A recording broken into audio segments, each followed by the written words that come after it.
प्राचीन समय की बात है। एक छोटे से गांव में रामू नाम का एक गरीब किसान रहता था। रामू और उसकी पत्नी गीता एक छोटे से झोपड़ी में रहते थे।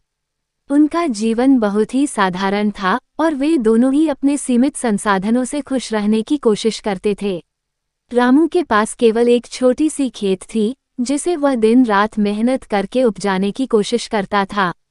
गीता घर के कामकाज और खेत के काम में रामू का पूरा सहयोग करती थी।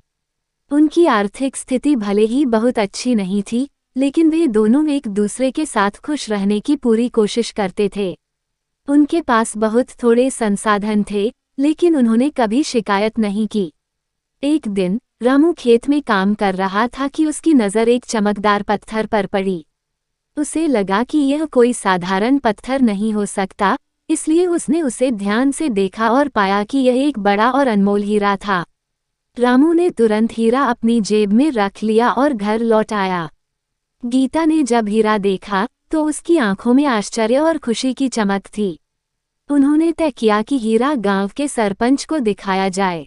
अगले दिन रामू और गीता ने हीरा सरपंच के पास ले जाकर उसकी असलियता की पुष्टि करवाई। सरपंच ने हीरा देखकर उनकी ईमानदारी की तारीफ की और उन्हें पुरस्कार के रूप में एक बड़ी राशि देने की पेशकश की। लेकिन रामू ने विनम्रता से इनकार कर दिया और कहा कि हीरा गांव के विकास के लिए उपयोग में लाया जाए। सरपंच ने रामू की बात मानी और हीरा बेचकर मिले पैसे का उपयोग गांव में सड़कें बनाने, स्कूल खोलने और अन्य विकास कार्यों में किया गया। रामू और गीता की ईमानदारी और नेकदिली की वजह से गांव में उनका सम्मान बढ़ गया। उन्होंने कभी भी पैसे का लालच नहीं दिखाया और गांव के लोगों की भलाई के लिए अपनी संपत्ति का उपयोग किया।